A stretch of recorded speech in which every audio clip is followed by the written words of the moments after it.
എന്നോട് ഒരാൾ വന്ന് ഇന്നാര് പറഞ്ഞു വിട്ടതാണെന്നും പറഞ്ഞ് പറയുമ്പോൾ എനിക്ക് ആ തേർഡ് പേഴ്സൺ അല്ലെങ്കിൽ മിസ്റ്റർ ഗോവിന്ദനെ ഡയറക്റ്റ് അലിഗേറ്റ് ചെയ്യേണ്ട കാര്യമില്ല.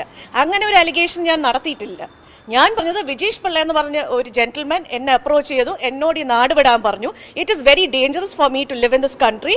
അതിന് 30 crores ഓഫർ ചെയ്തു, പുതിയ പാസ്പോർട്ട് ഓഫർ ചെയ്യുക, ചോയ്സ് ഓഫ് മൈ കൺട്രി, ഏത് കൺട്രിയിലോട്ട് വേണോ എന്നെ അവർ വിടാം. അതിന് ഗോവിന്ദൻ മാഷാണ് പറഞ്ഞു വിട്ടത്. അവർ അയൽക്കാരാണ്, അവർ ഫ്രണ്ട്സാണ്, അദ്ദേഹത്തിൻ്റെ മകൻ ഫ്രണ്ടാണ്. ഇതൊക്കെ പുള്ളിക്കാരൻ പറഞ്ഞതാണ്. എനിക്ക് ഈ ഗോവിന്ദൻ മാഷ് ആരാണ്, അല്ലെങ്കിൽ പുള്ളിക്കാരൻ എവിടെയാണ് ജീവിക്കുന്നത്, എവിടെയാണ് ജനിച്ചു വളർന്നത്, I have no clue about all these things and neither am I related to that gentleman. Vijesh പിള്ളയെ കേരളത്തിലെ ജനങ്ങൾ മറന്നു കാണില്ല. സ്വപ്ന സുരേഷ് ഒരിക്കൽ ആരോപണവുമായി രംഗത്തെത്തിയ അതേ വിജേഷ് പിള്ള സ്വപ്ന സുരേഷിനെ ബാംഗ്ലൂരിൽ പോയി കണ്ട, അതായത് ഗോവിന്ദൻ പറഞ്ഞിട്ട്, പാർട്ടി സെക്രട്ടറി ഗോവിന്ദൻ പറഞ്ഞിട്ട് സ്വപ്ന സുരേഷിനെ ബാംഗ്ലൂർ പോയി കണ്ട് അതിനുശേഷം സ്വപ്നയ്ക്ക് കോടികൾ വാഗ്ദാനം ചെയ്ത, കേരളം വിട്ടു പോകണം എന്ന് പറഞ്ഞ അതേ വിജേഷ് പിള്ള, ആ വിജേഷ് പിള്ളയെക്കുറിച്ചാണ് ഇപ്പോൾ വാർത്തകൾ പുറത്തു വരുന്നത്. സത്യത്തിൽ സ്വപ്ന പറഞ്ഞ കാര്യങ്ങളൊക്കെ 100-ൽ 99% സത്യസന്ധമായ കാര്യങ്ങളാണ് എന്നുള്ളത് ഇപ്പോൾ പലതും മറനീക്കി പുറത്തു വരുമ്പോൾ നമുക്ക് നന്നായി മനസ്സിലാകുന്നുണ്ട്. സ്വപ്നയായിരുന്നു ശരി എന്നുള്ളത്, സ്വപ്നയെ തകർക്കാൻ ശ്രമിച്ചവർ ആരൊക്കെ എന്നുള്ളത്, സ്വപ്നയുടെ വാ മൂടിക്കെട്ടാൻ ശ്രമിച്ചത് ആരൊക്കെയാണ് എന്നുള്ളത്, സ്വപ്ന വാ തുറന്നാൽ അത് ആരെയൊക്കെ ഇല്ലാതാക്കും എന്നുള്ളത് തുടങ്ങിയ കാര്യങ്ങൾ ഇപ്പോഴാണ് കൃത്യമായി പുറത്തു വരുന്നത്. സ്വർണ്ണക്കടത്ത് കേസ് പ്രതിയായ സ്വപ്ന സുരേഷ് ഇടനിലക്കാരനെന്ന ആരോപണം ഉന്നയിച്ച വിജേഷ് പിള്ളയ്ക്ക് ഹൈറിച്ച് തട്ടിപ്പ് കേസിൽ ബന്ധം.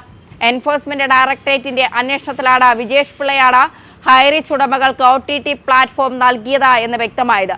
ഇതിന്റെ അടിസ്ഥാനത്തിൽ വിജേഷ് പിള്ളയെ ED ചോദ്യം ചെയ്യാൻ വിളിപ്പിച്ചിട്ടുണ്ട്. 40 കോടി രൂപയുടെ സാമ്പത്തിക ഇടപാട് OTT പ്ലാറ്റ്ഫോമുമായി ബന്ധപ്പെട്ട ഇരുവർക്കും ഇടയിൽ നടന്നിട്ടുണ്ട് എന്നും ED കണ്ടെത്തിയിട്ടുണ്ട്. ഇടപാടുകളെ സംബന്ധിച്ച രേഖകളും ഹാജരാക്കാൻ നിർദ്ദേശം നൽകിയിട്ടുണ്ട്.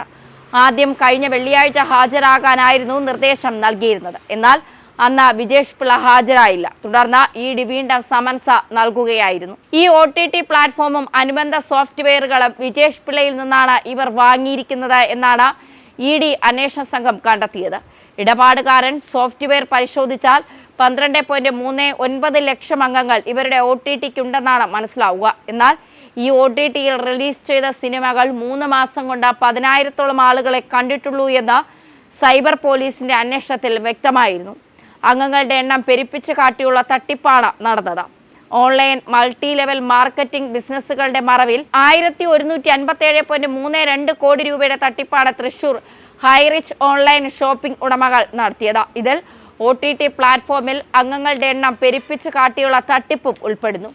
നയതന്ത്ര സ്വർണ്ണക്കടത്ത് കേസിൽ മുഖ്യമന്ത്രി പിണറായി വിജയനെതിരായ പരാതി ഒത്തുതീർപ്പാക്കാൻ വിജേഷ് പിള്ള മുഖേന CPM സെക്രട്ടറി MV ഗോവിന്ദൻ 30 കോടി രൂപ വാഗ്ദാനം ചെയ്തുവെന്നായിരുന്നു സ്വപ്ന സുരേഷിന്റെ ആരോപണം.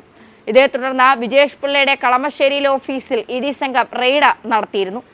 WGN ഇൻഫോടെക് പ്രൈവറ്റ് ലിമിറ്റഡ് എന്ന സ്ഥാപനത്തിന്റെ ചീഫ് എക്സിക്യൂട്ടീവ് ഓഫീസറാണ് വിജേഷ് പിള്ള. കേന്ദ്ര സംസ്ഥാന സർക്കാരുകൾ സ്റ്റാർട്ടപ്പാണിത്. എന്തായാലും വിജേഷ് പിള്ളയുടെ കാര്യത്തിൽ ED ഒരു തീരുമാനം എടുക്കുമെന്നുള്ള കാര്യത്തിൽ സംശയം വേണ്ട.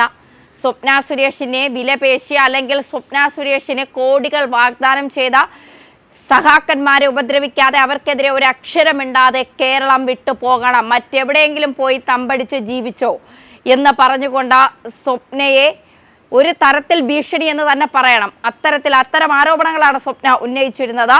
അങ്ങനെ സ്വപ്നയെ കണ്ട ഇടനിലക്കാരനായ വിജേഷ് പിള്ളയ്ക്ക് ഹൈറിച്ച് ഗ്രൂപ്പുമായി അവരുടെ OTT പ്ലാറ്റ്ഫോം നൽകിയത് വിജേഷ് പിള്ളയാണെന്നും അതിനെ വിജേഷ് പിള്ളയെ ചോദ്യം ചെയ്യുന്നു എന്നുള്ള ഏറ്റവും നിർണായകമായ വിവരങ്ങളാണ് പുറത്തു വരുന്നത്.